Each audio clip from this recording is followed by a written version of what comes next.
G'day Rugby League Tragics and welcome to episode 4 of the Rugby League Guy. As always, a little bit to get through, so we'll kick it off. Just thought I'd mention first up that I am sporting the West Magpies t-shirt done up as a retro jersey lookalike, but in t-shirt form. Loving it. Again, a bit of a tribute to my dear old dad, who was a mad West Maggie supporter, and I've also got the jersey during the week as well, and I've ordered the away jersey as well, the 1978 Victor white with the black V. So I'm looking forward to getting all those things. So before I kick off tonight, though, I just wanted to send a shout out to CJ from the Final Tackle podcast, who again has helped me with some new gear that I otherwise wouldn't be technically savvy enough to have probably organised on myself on my own. So thanks again to CJ for your invaluable help there. And another shout out today or tonight for the Blacksmith Barber at Bigger Waters on the Gold Coast. Those boys gave the Rugby League Guy a freshie today, as you might have seen on the Facebook page earlier. Rugby League Tragics, as I say. Justin's a Bronco, Jaden's a Rooster. I think Cam's the owner, and he's a New Zealand Warrior. And young Josh, I think he just loves his basketball a bit too much, but he's a Kiwi, so we'll probably put him down as a Warrior fan as well. All right, so let's kick it off with what happened in round 18. I managed 6 from 8, which was reasonably good. I thought that I might be up for 7, and the only game I'd drop was going to be my beloved Bulldogs again, but I was also let down in the end by the Warriors, who were beaten by the Sharks. So the first game was 26-24 Souths over the West Tigers, a very close game there, of course. The Tigers threw everything at the Bunnies, but it was the Bunnies too good in the end. Then, of course, that took us into Friday night, where it was the Dogs 32-20 they went down against Manly, a game again that they probably were entitled to win, the Bulldogs, but again, just couldn't get it across the line when it counted. The Panthers, far too good for the Eels. Probably, I think 20 points to 2 was flattering the Eels a little bit. And like most people, I'm probably questioning just how far the Eels can take this. They started the first half of the year, they were red hot, and they're certainly dropping off a little bit now, and I think that's going to be a bit of a concern.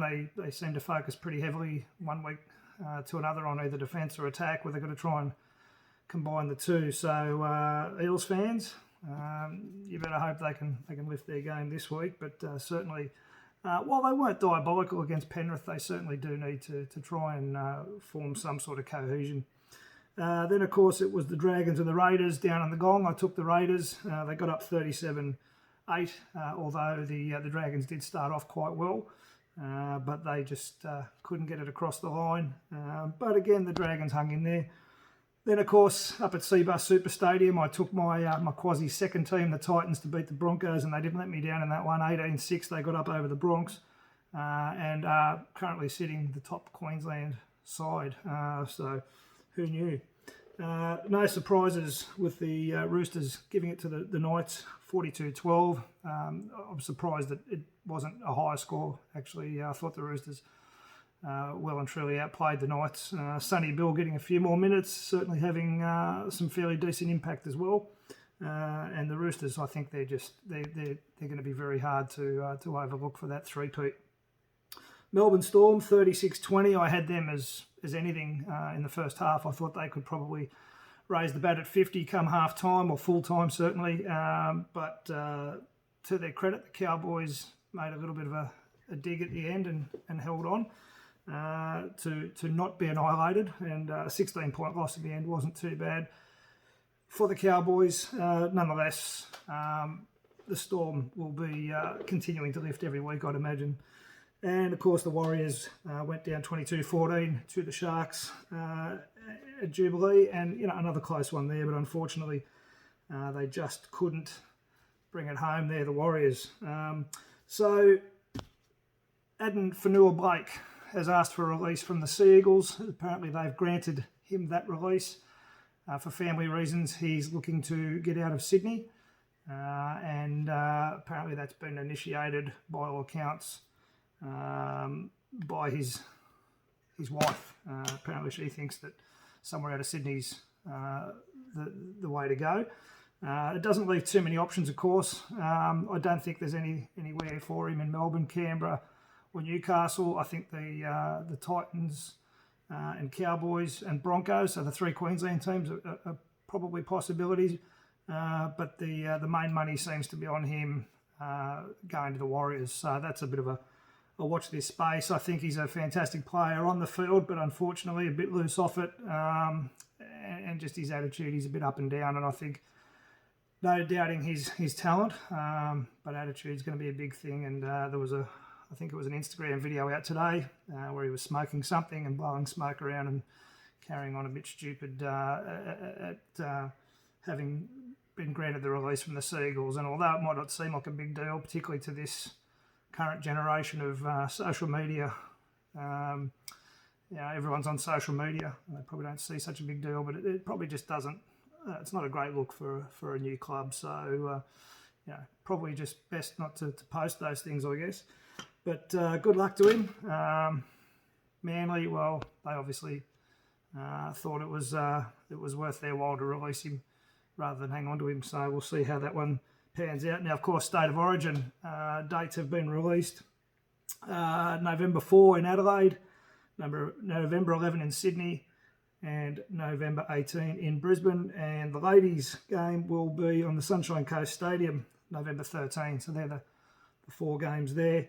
I'm still not a huge fan of playing games in Adelaide, even Melbourne. I think if I was going to play a game interstate, I'd rather see it go to Perth, where I think there's a genuine love of the game. A lot of New South Wales and Queensland expats in WA, and I think if anyone deserves an interstate game, I think it's those guys over in the West. So something for the future. This year, of course, with COVID, the games are being played at the end of the season rather than mid-season. That's going to make things a little bit interesting.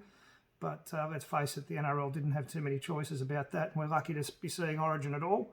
But we will, of course, have to watch this space as to whether it reverts back to the middle of the year in 2021, or maybe the concept this year, although it was forced on us, might be a good one.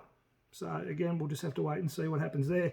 Now, Joseph Suaalii, the youngster from South Sydney who's come up through their junior ranks and is in demand from the South Sydney club and, of course, the Australian Rugby Union, has put out some contract demands. Apparently they were very close to signing a contract, and he and his manager wanted to add a few clauses, basically clauses that any club that signed them would be stupid to do, because things like, if I'm not happy, I can get out, but there was no clause for South to get out if they're not happy. So everything was just to his advantage. Look, at the end of the day, the kid's 17. Good luck to him. He's a talent, clearly. Everyone's seen the YouTube videos. But I take my hat off to South for saying, well, no, we're not going to comply with some of these clauses. They're ridiculous. End of the day, you're 17. You haven't played a game of first grade yet. You're a talent, but who knows what you'll be in 3 years. So attitude determines your altitude, young fella. And I'm sure he's copping a lot of, I won't say bad advice, but probably being led by people whose intentions aren't all for young Joseph. So, look, Souths have said they're not going to continue negotiations. If he goes and plays rugby union, go play rugby union, mate, to be honest with you. I don't think there's any one player bigger than our game. I don't think there ever has been. I don't think there ever will be. And with all due respect, you play rugby league or you don't. No one's going to lose sleep over it. Certainly not me. Now, Joe Ofahengaue talked that he's off to the Dragons next year under new coach Anthony Griffin, who has worked with Joe previously at the Broncos. I think great move for both, to be honest. I think, obviously a fresh start for Joe, and a nice signing for Anthony at his new club, if he can pull it off. And by all accounts, it sounds like it's probably going to happen. But we'll just have to wait and see what happens over the next couple of days with that one. Now, Wayne Bennett has apparently put his hand up and said that if Queensland require him to do a bit of coaching with the Queensland State of Origin side, he would make himself available. Personally, for a guy who doesn't have much to say, I think Wayne's got too much to say, if that makes any sense at all. Look, Wayne Bennett, I've got utmost respect for Wayne, for what he's done as a coach. for what he's done for the game. But I'm going to be honest, I don't know the bloke, so it's going to sound very judgmental of me, because I know people close to him say, he's completely different to what you see on camera, and I've got no doubt he is. But there's just a level of arrogance and a level of I don't know. I just don't like the way he treats the media and refuses to answer questions and things like that. It might be a joke to him, I'm sure it is, but I'm a bit over it. And when he says, well, you tell me if I've applied for a job, just answer some questions. It's not that hard. But anyway, look, whether he coaches the Queensland side or not, I'm not a fan of it. In this day and age, I think you've got to be one or the other. I think you're either a New South Wales Queensland coach or you're an NRL club coach. Not to say you can't do both, but I think I just think it's best to have that separate entity from one to the other. So, Kevy Walters at the moment is the Queensland coach. I think that's where he should stay, unless, of course, he's appointed as the Broncos coach. Then things might change. But ultimately, whether Wayne goes or not, again, we'll have to wait and see. But I don't like the idea of it. I'm pretty sure Queenslanders are probably Phil Wayne's a little bit past it, and I think he's a little bit narcissistic at times. People just want answers, but I'm not going to beg, borrow, and steal to get them. So I think that the media should probably just leave Wayne alone for a while and let him ask where they are, where have they gone. Alrighty, so look, something that I love, and I'm really finding a love for it again, is just little knickknacks that I've got around the place that from an era gone and a bygone era, as I say, and I really enjoy looking through some of the things I've collected over the years by way of rugby league memorabilia. And one of the things I found the other night is this old classic, and it's the Sun newspaper brought out a book of rugby league. Now, I reckon this goes back, I don't know if there's a print date on it, but I vaguely remember picking this up. Hang on, I'll get the spectacles on for this, because I think I can give you a print date. This goes back to, and it was $4.95 was the recommended price back in the day. No, can't see a print date. No, can't see one. But I reckon I picked this up. Here we go, published in 1983, there you go. And I reckon I picked this up, and there's one of Mel on the back. I probably got this probably around 1985 or so, 84, 85, so maybe a year or two after it came out. And it's got all the classics. Each club is represented there. There's the Rabbitohs and Bobby McCarthy. Don McKinnon for the Bears and Alan Thompson for Manly. There's some Ken Wilson, Newtown Jets. So there's a lot of good stuff. This is one of my favourites, of course, from 1980. My favourite Bulldogs grand final victory of all time, and there it is there, the Dogs, 1980. With Georgie Paponis, the skipper, the doctor on the shoulders, and of course little Turvey and Opes, Chris Anderson there. So look, a book that I'll probably always hang on to forever and a day. Great little piece of memorabilia, and what I'll do each week is I'll bring out another little piece that I've discovered and have a look at it. And I encourage everyone to send something into the Facebook page, whether it be via the messenger. Or post directly to the page. If you've got something that you cherish, or you've just found it in a bag or an old box or an old the old Stanford school case lying around, send it in and let's have a look at it. Now, something I did last week was I said I wanted to know where rugby league, where it all started for all you guys out there, and I did get some people contribute with rugby league and how they came to love the game. And so what I did was I set out a template on the Facebook page, and I said just follow the bouncing ball and slot your answers in. So what I did was I did one of my own to kick everything off, and I'll run through it. So favourite team, Canterbury Bulldogs, obviously. What year did you start supporting them? 1978, thereabouts. Who or what influenced you to support them? Well, I lived in Lakemba, and my dad worked with Gary Hughes. They were customs officers back in the day, and I always remember getting a phone call from Dad one day. I was off school sick, and he rang to see how I was doing. He was at work, and he said, there's someone he wants to say good day. And you wouldn't believe it was Gary Hughes, and I was big on my footy cards then. I was massive on the footy cards. In fact, Graham Hughes was probably my favourite, along with Steve Gearin at that time. So Dad being a Mad West supporter, I was probably on the verge there, but that phone call from Gary Hughes cemented it, and Gary ended up becoming a bit of a family friend over the years, and used to set us up with tickets and meet the players and that sort of thing. So I was never going to support anyone else after that. First time you watched your team play, well, that was the Dogs versus Balmain at Leichhardt Oval in 1981. I begged Dad to take me, and we went, and the Dogs got up 52-13, and I remember that score vividly, and I remember the game vividly.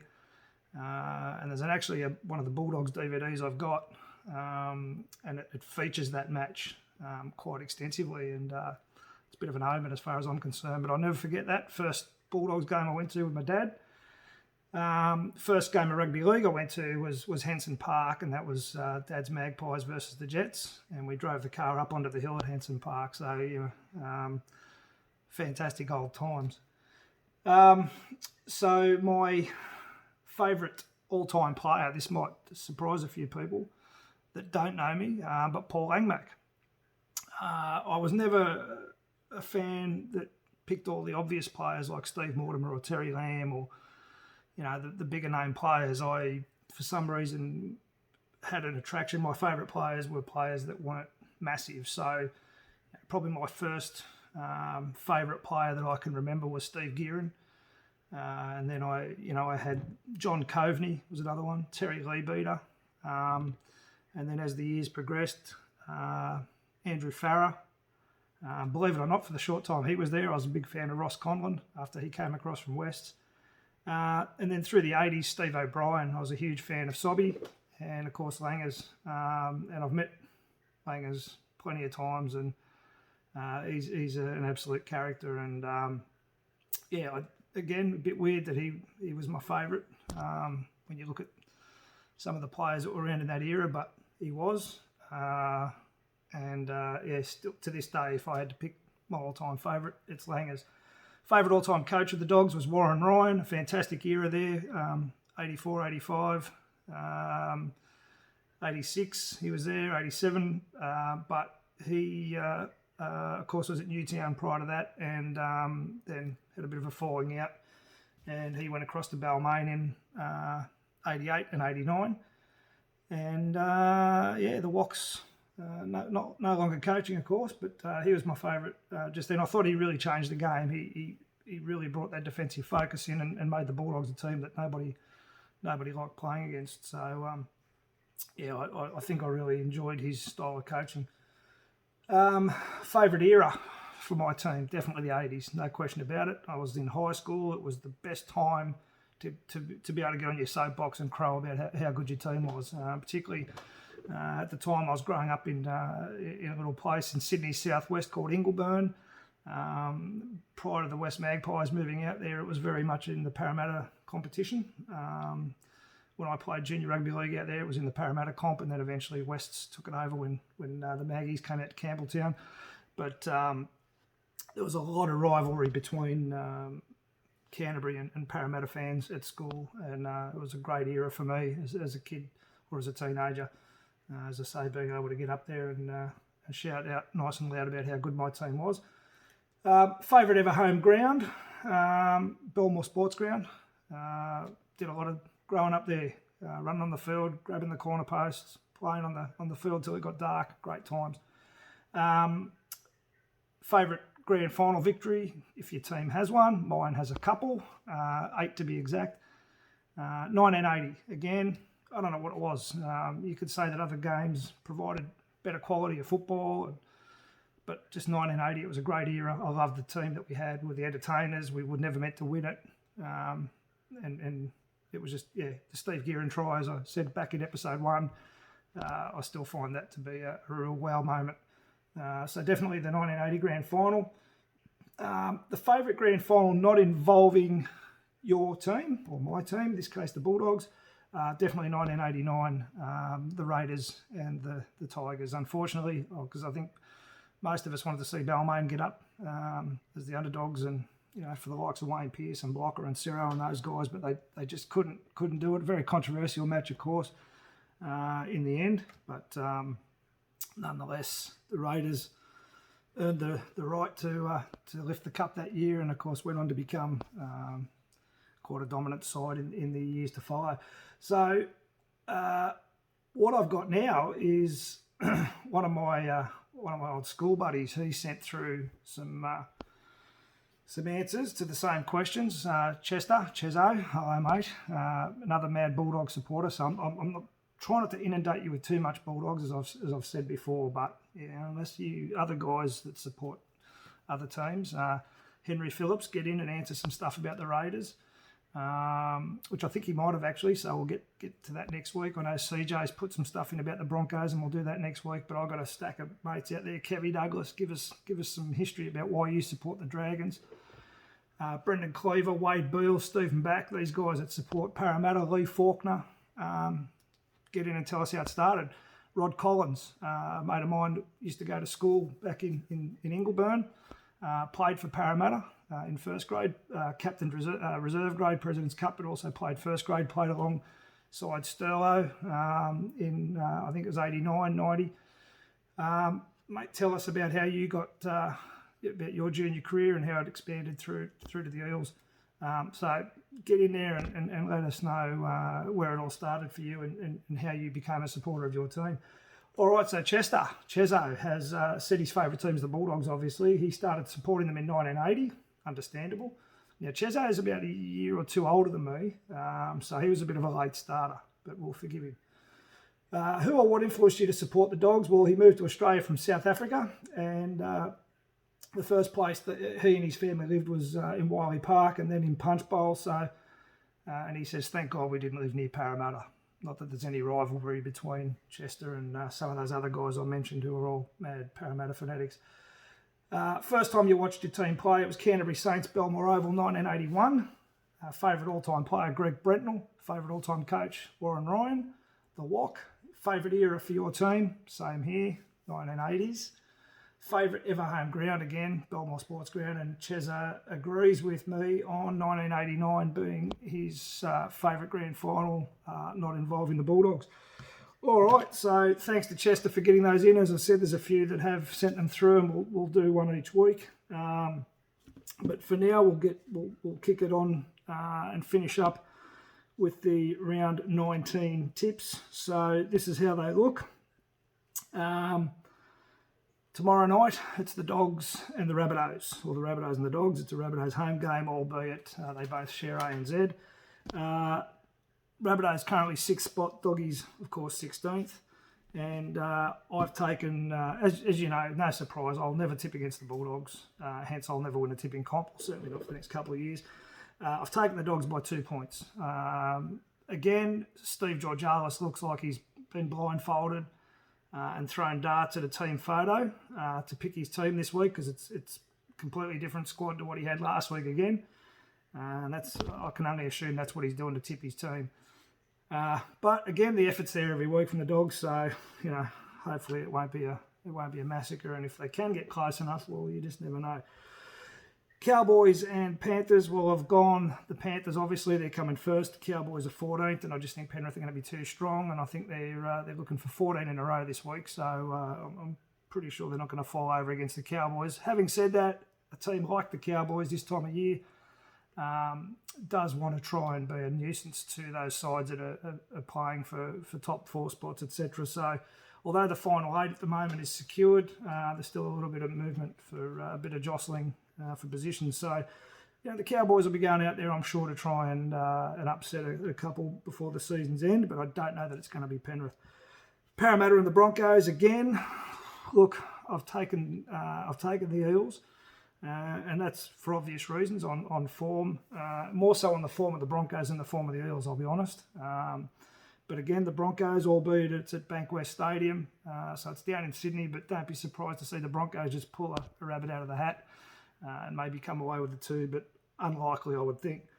Manly and the Titans. Look, I've gone Manly in this one. I really like the Titans and what they're doing, and this would be 4 in a row if they could pull it off this week. But I just think Manly at Brookie will get the biscuits, and particularly with the talk of Tom Trbojevic returning, leaning towards it happening more than not happening at this stage. But I don't think we'll know 100% until probably very close to kick-off. But Manly for me in that one. Storm and Tigers again. Look, you've got to go the Storm.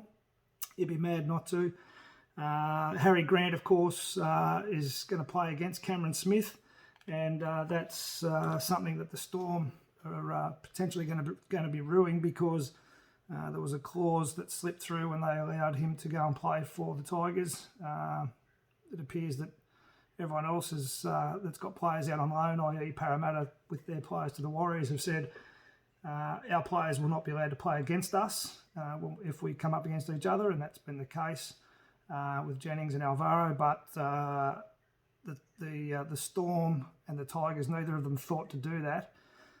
So Harry Grant will play against the very senior and very experienced Cameron Smith, and it'll be interesting to see how they go against each other. And for those that aren't aware, Harry's on loan from the Storm to the Tigers, and will return to the Storm next year if Cameron Smith decides not to play. If Smith plays again for the Storm next year, and I think he will, then Harry Grant can stay with the Tigers if that's what he wishes to do. And then if Smith retires the following year, then Harry still has a year on his contract, so he'll go back to the Storm. A little bit confusing, but nonetheless, I can't wait to see that matchup, because I've become more and more of a Cameron Smith fan lately than I've ever been.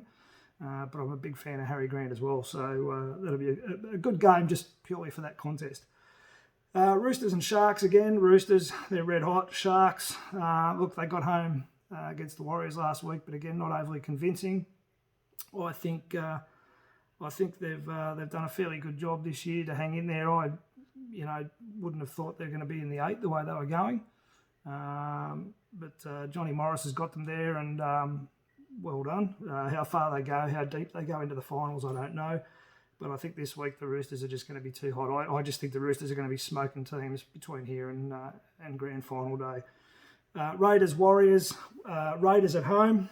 Again, the Warriors are that team that could upset the Raiders. I'm not saying it can't happen.